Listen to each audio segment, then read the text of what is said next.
নমস্কার বন্ধুরা, অ্যাসপারেন্ট ওডিসিতে আপনাদেরকে স্বাগত একটি নতুন ভিডিওতে। আমরা যে বেসিক ম্যাথের সিরিজটা শুরু করেছিলাম, যেখানে যোগ বিয়োগ গুণ ভাগ যাদের একদম বেসিকে সমস্যা হচ্ছিল তাদের জন্য, তো এর আগে আমি দুটো ভিডিও বানিয়েছি। একটাতে নর্মাল যোগ বিয়োগ গুণ ভাগ, একটাতে দশমিকের কাজ, দশমিক থেকে পূর্ণ, পূর্ণ থেকে ভগ্নাংশ, এইসব ভগ্নাংশ থেকে দশমিক। আজকে তার ভগ্নাংশ থেকে পূর্ণ ভাঙবো কী করে, ভগ্নাংশের যোগ বিয়োগ গুণ ভাগ সেই নিয়ে আজকে ডিসকাস করবো। তো চলো শুরু করি। ভগ্নাংশ থেকে পূর্ণ, যেমন ধরো এটা একটা ভগ্নাংশ 7/4। এই ভগ্নাংশটাকে পূর্ণ অন্যভাবে লেখা যায়। কিভাবে লেখা যায়? 7/4টাকে আমি কিভাবে পূর্ণ করব? 7/4 মানে কি? 4টাকে আমি 7 দিয়ে ভাগ করছি, তাহলে কি 4 1 4, হাতে রইল 3। তাহলে এটা আমি লিখতে পারি কি 1 পূর্ণ 3/4। এই যে ভাগফলটা বেরোচ্ছে না, এই ভাগফলটা এই পূর্ণ জায়গাতে বসবে। যেটাকে ভাগ করছি 4-এর তলায় তো 4 থাকবে কি, আর যে ভাগশেষটা, এইটা ভাগশেষ, সেটা তোমার এইখানে থাকবে। এরপরে ধরো একটা পূর্ণ আছে, ধরো 2 পূর্ণ 4/5। এই পূর্ণটাকে আমি নর্মাল ভগ্নাংশে কি করে নিয়ে আসবো? প্রথমে এই দুটোর গুণ কত, 5 দুগুণে 10। এই দুটোর যে গুণফলটা হবে 5 দুগুণে 10 গুণফল আমি লিখে দিচ্ছি, তার সাথে এই 4টা যোগ, এই যে ভাগশেষটা, এই গুণফলটার সাথে যোগ এটা 4, তাহলে কত হয় 14। তাহলে এটা হচ্ছে কত, 14/5। ঠিক আছে। দেখো এবার যদি বলে যে এটা কি করে মানে পূর্ণ করব, আবার পূর্ণ কি করলাম, ভাঙবো, ভাগ করলাম। 5 দুগুণে 10, হাতে রইল 4। তাহলে এটাই দেখো আবার 2 পূর্ণ 4/5। ঘুরে এলো জিনিসটা, বোঝা যাচ্ছে? জিনিসটা ঘুরে এলো, একই জিনিস। এইভাবে তোমার পূর্ণ হচ্ছে। এটা নিজেরা ট্রাই করবে, একটু পরে বুঝতে পেরে যাবে। মানে 1-2 প্র্যাকটিস নিজেরা করলে, আচ্ছা করো, আমি বেশি কথা না বলে করো। 3 পূর্ণ 1/5, এটাকে নর্মাল ভগ্নাংশে প্রয়োগ করো, বার করো নর্মাল ভগ্নাংশে কি হবে।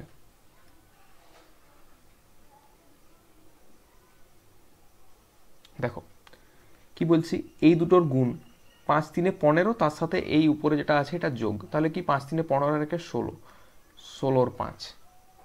বোঝা গেল? এটা 16/5 অ্যান্সার। ওকে, এই তো হলো একটা। আগেরটাই এই পূর্ণটাই নিচ্ছি, ধরো 3 পূর্ণ 1/5। এটা কি হলো আমার 16/5। এটাকে যদি আমি ওটাকে আনতে যাই 16, কি হবে? প্রথমে ভাগ করলে 5 3 15, ভাগশেষ রইল আমার 1। তাহলে কত, 3 পূর্ণ, যেটা বললাম ভাগফল সেটা পূর্ণতে থাকবে, 1 যেটা ভাগশেষ সেটা উপরে থাকবে, আর 5 যেটা ছিল সেটাই, এটাই ঘুরে আসছে। এইভাবে ট্রাই করবে।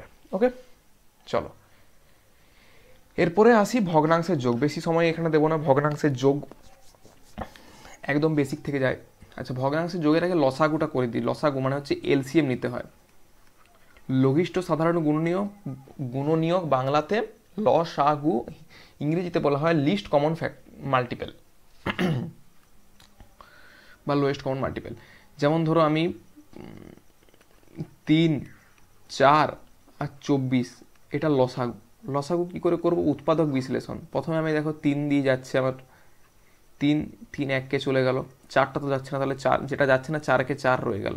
এখানে আবার 24টা যাবে কি, হ্যাঁ 3 8 24 যাবে। এরপরে আবার কি, দেখো এরপরে সব থেকে ছোট দিয়ে, ছোট সংখ্যা দিয়ে কাজ করব। 2 1 যাচ্ছে না, 2 দুগুণে 4, 2 4 8। আবার দেখো 2 দিয়ে যাচ্ছে, 2 1 1 2, 2 1 1 1। তাহলে এর লসাগু কত? এটার সাথে এটা গুণ, এটার সাথে এটা গুণ, এটার সাথে, তাহলে 3 গুণিত 2 গুণিত 2 গুণিত 2। তাহলে লসাগু হচ্ছে তোমার 3 দুগুণে 6, 6 দুগুণে 12, 12 দুগুণে 24, 24 হচ্ছে লসাগু। এই লসাগুটা জেনে রাখা দরকার।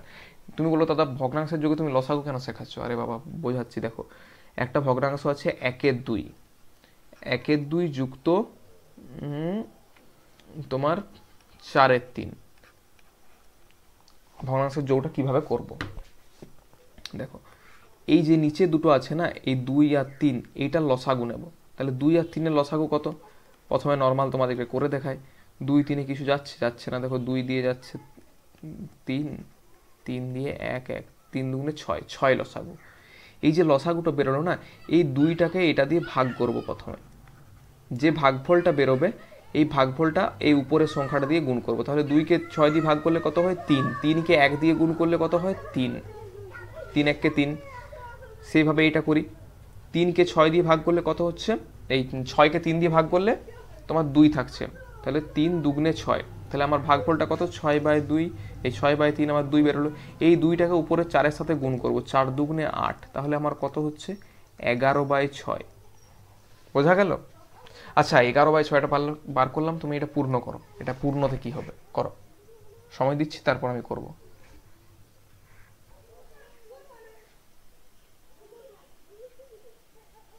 দেখো করছি, এটাকে ভাগ করো, 11টাকে ভাগ করছি তো 6 1-কে 6, কত 5, 1 পূর্ণ 5-এর 6, এটা হচ্ছে তোমার পূর্ণতে। এই 11/6-এর মানটাই হচ্ছে তোমার পূর্ণতে এটা। বোঝা গেল? আরেকটা যোগ দিই, করো নিজেরা। 4-এর 7 যুক্ত 1-এর 5 যুক্ত 1-এর 2, করো যোগটা। হলুদ পেনটাই নি, হলুদটাই ভালো দেখাচ্ছে। প্রথমে লসাগু, লসাগু কত হবে, 7 5 35, 35 দুগুণে 70, 70 লসাগু। 7টাকে এটা দিয়ে ভাগ করি, কত হয়, 70কে 7 দিয়ে ভাগ করলে 10, 10-এর সাথে 4 গুণ করলে হয় 40। বোঝা গেল? 5কে যদি 70 দিয়ে ভাগ করি কত হচ্ছে, 14 5 70, তাহলে 14-র সাথে 1 যোগ করলে হয়, 14-র সাথে 1 গুণ করলে হয় 14। 2কে যদি ভাগ করি 35 দুগুণে 70, যোগফল করো, 5 আর 4-এ 9, 3 আর 1-এ 4, 4 আর 4-এ 8, 89/70। আচ্ছা এটাকে পূর্ণ করতে পারবে, এটাকে পূর্ণ করি, 89/70, এই সরি কি দিয়ে যাবে, প্রথমে আমার যাবে 1 দিয়ে, 70 1-কে 70, 9 1, তাহলে এটা আমার পূর্ণতে কত হচ্ছে, 1 পূর্ণ 19-এর 70। বোঝা গেল? এটা দেখো পূর্ণকে, এই পূর্ণটাকেই আমি কিন্তু এইভাবে লিখতে পারি, এটা একটা নতুন কনসেপ্ট। দেখো 1 পূর্ণ 19-এর 9টাকে এটা আমি 1 যুক্ত 19-এর 70 লিখতে পারি। দেখো তোমার যোগ করলে একই বেরোবে, 70 70 1 এন কিছু নেই মানে 1 আছে, তাহলে 70 হবে, যুক্ত 70 1-কে 19, 89/70। এটা বোঝানোর জন্য নিয়ে আসা, পূর্ণকে কিভাবে ভাঙবো। তুমি তাহলে নিজের থেকে এটা করো তো, 2 পূর্ণ 3-এর 5, এটাকে তুমি পূর্ণটাকে নর্মাল ভগ্নাংশে প্রকাশ করো। এক তুমি এইভাবে প্রকাশ করতে পারো, আর একটা তুমি যোগের পদ্ধতিতে প্রকাশ করতে পারো। এই নর্মালে প্রকাশ করলে কি হবে, 5 দুগুণে 10 আর 3-এ 13-র 5, 13-র 5। এরপরে এটাকে তুমি এইভাবে লিখতে পারি আমি, 2 যুক্ত 3-এর 5, দেখো লসাগু 5 হবে, 1 থাকলে 5 দুগুণে 10, 5 1-কে 3, 13-র 5। বোঝা গেল? তুমি বলবে দাদা এটা বোঝানোর কারণটা কি, বোঝানোর কারণ হচ্ছে এটাই, তোমাকে যদি দিয়ে দেয় 2 পূর্ণ 3-এর 5 যুক্ত 4 পূর্ণ 1-এর 7, এটা তুমি যোগফলটা তুমি করবে কি করে। দেখো তুমি যদি এইখান, তোমাকে এসএসসিতে কি দেবে, যে এত এইটুকু ছোট দেবে না তো, আরও লম্বা লম্বা চলে যাবে, তখন তুমি কি করবে, তখন তোমাকে এইটাকে তুমি এই ফর্মে লিখতে পারি তো, 2 যুক্ত 3-এর 5 যুক্ত 4 যুক্ত 1-এর 7, এটা লিখতে পারি। আমি নর্মাল 4 আর 2-এ 6 যোগ করলাম, সাথে আমি 3-এর 5 যুক্ত 1-এর 7, লসাগু কত আমার 35, 35 1-কে 70, 70 3-এ হচ্ছে 210, যুক্ত 5 7-এ 32, 7 3-এ 21, 7 5-এ 35, 5 আর কত হচ্ছে, 5 আর 1-এ 6, 2 আর 1-এ 3, 236/35। এটা এই ভাঙাটার জন্য, এই যোগটা করার জন্য তোমাকে এটা দেখানো। কারণ কি, এসএসসিতে শুধু এইটুকু দেবে না, আরও 3-4টা গুণ ফর্মে ভাগ ফর্মে দিয়ে দেবে, তখন সমস্যাটা হয়ে যাবে। কারণ নর্মাল যদি তুমি এখানে করতে যাও 5 দুগুণে 10, এই 13-র 5-এর সাথে যদি তুমি এই 7 4-এ 28 19, যখন সংখ্যাটা বড় দিয়ে দেবে না, ধরো একটা দিয়ে দিল যে 199 পূর্ণ 1-এর 3, তখন তোমার গুণটা করতে সমস্যা হয়ে যাবে, গুণ করে যোগ করতে তোমার টাইম টেকিং হয়ে যাবে, এই জন্য এই ভাঙাটা শেখানো। বোঝা গেল যোগ? এরপরে বিয়োগ দেখো, 5-এর 2 মাইনাস 1-এর 3, যেমন যোগ সেরকম বিয়োগ, শুধু চিহ্নটা চেঞ্জ। লসাগু কত, 3 দুগুণে 6, 2কে 3 দিয়ে ভাগ 6 দিয়ে ভাগ করলে 3, 5 3 15 মাইনাস 3 দুগুণে 6 2 কত হচ্ছে 13 6। পূর্ণ করতে গেলে কি হবে 6 দুগুণে 12 1 2 পূর্ণ 1 6 পূর্ণতে যেমন যোগ সেরকম বিয়োগ। একটা পূর্ণ দিয়ে দিই তাহলে 2 পূর্ণ 1 2 মাইনাস 1 পূর্ণ 1 3 করো। তুমি নর্মালি করতে পারো 2 দুগুণে 4 1 5 5 2 মাইনাস 3 1 3 আর 1 4 3 4 লসাগু কত 6 2 3 6 5 3 15 মাইনাস 4 এটা 3 3 দুগুণে 6 4 দুগুণে 8 7 7 6। বা তুমি এখানে 2 যুক্ত এইভাবেও করতে পারো 2 যুক্ত 1 2 মাইনাস 1 মাইনাস 1 3। এই মাইনাসটা কেন কারণ এইখানে মাইনাসটা আছে ব্র্যাকেটে তো এটা ধরো প্লাস ফর্মেই আছে এই যে লিখে দিচ্ছি 2 যুক্ত 1 2 মাইনাস 1 ব্র্যাকেটের ভিতরে মাইনাসটা ঢুকছে আর এটা প্লাসে মাইনাসে মাইনাস হচ্ছে 1 3। তাহলে 2 থেকে 1 বিয়োগ করলে 1 হয় যুক্ত আমার কি পড়ে আছে 1 2 মাইনাস 1 3 লসাগু কত 6। প্রথমে আমার 6 যুক্ত 2 3 3 দুগুণে 6 তাহলে কত হচ্ছে 1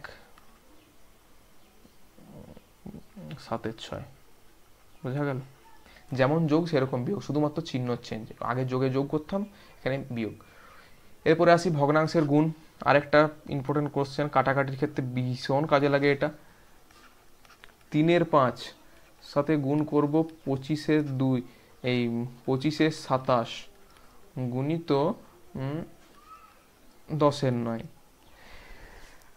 এখানে কাটাকাটিটা বোঝে নাও। কাটাকাটির কাজ হচ্ছে এই জায়গায় দেখো উপরে যখন আমি গুণ করছি না উপরে আমি এইটাকে আমি এইভাবে লিখতে পারি 3 গুণিত 25 গুণিত 10 ডিভাইডেড বাই 5 গুণিত 27 গুণিত 9 এরকমভাবে লিখতে পারি। এটা উপরের আমার উপরে উপরে গুণ হবে আর উপর নিচে কাটাকাটি যাবে।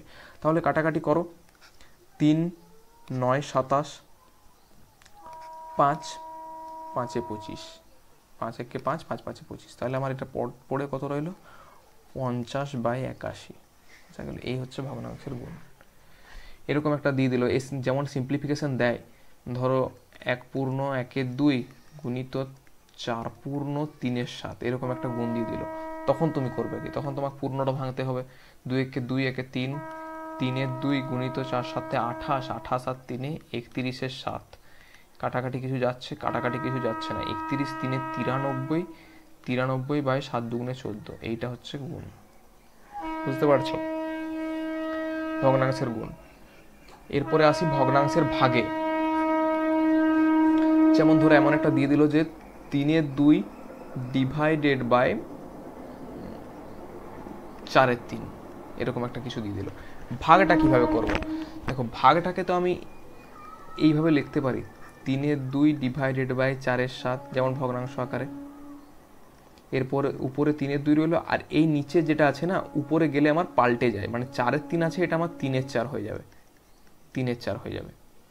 তারপরে তো ভগ্নাংশের গুণটা ভাগের আকারে 3 3 9 4 দুগুণে 8 9 8।